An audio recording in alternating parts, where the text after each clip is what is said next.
Hello. I would like to take this opportunity to talk to you tonight a little bit about the concept of a steady state economy as developed by Daly. As probably all of us know, Daly has revived this particular concept, which was initially spoken about by J.S. Mill, almost 200 years ago. So the concept is not exactly a new one, but is a byproduct of classical economics. That is, by the way, one of the reasons why economists were referred to as being the dismal scientists, since many of them, both Malthus, Ricardo, Smith, and Mill, did not have a very bright view of the future. Mill is the person who believed that ultimately society will have to get to that particular point whereby we have a steady state economy.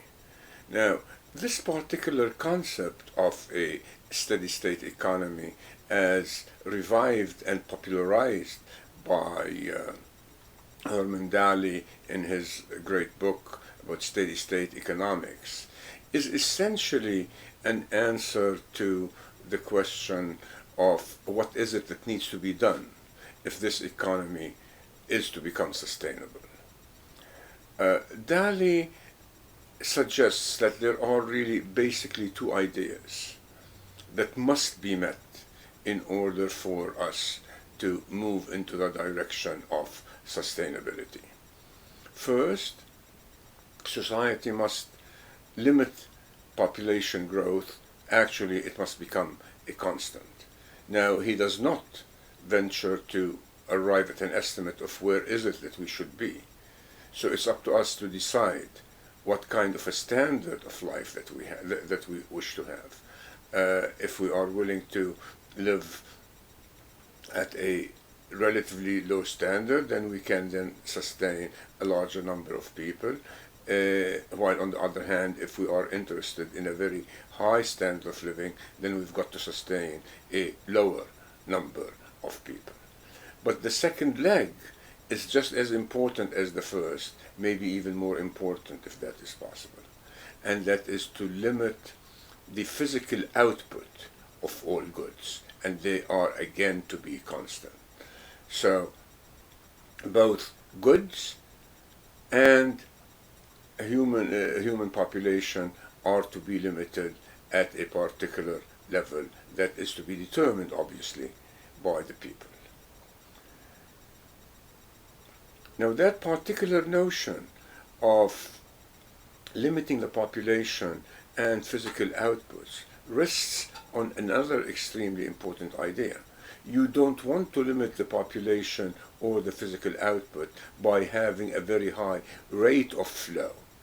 And so the concept that was popularized by Daly is to speak of a very low throughput economy, which essentially really means nothing else but an economy whereby there is a long life expectancy for the human population and a very low birth rate, while when it comes to the issue of physical output, you'd like to be able to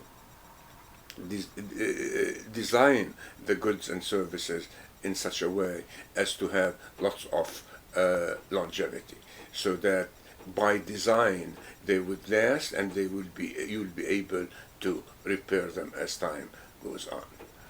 The other extremely important notion, which is sometimes misunderstood, is that there is a room for lots of progress in such a society. It doesn't have to be static.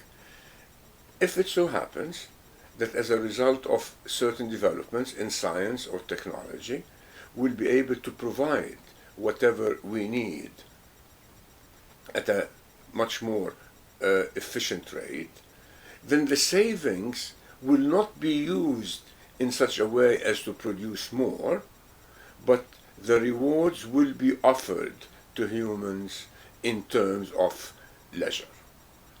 Since time off is one of the things that we seem to value the most. So keep in mind, therefore, that the concept is old. It does require that we adopt and we implement very strong, rigid laws on the growth in the population,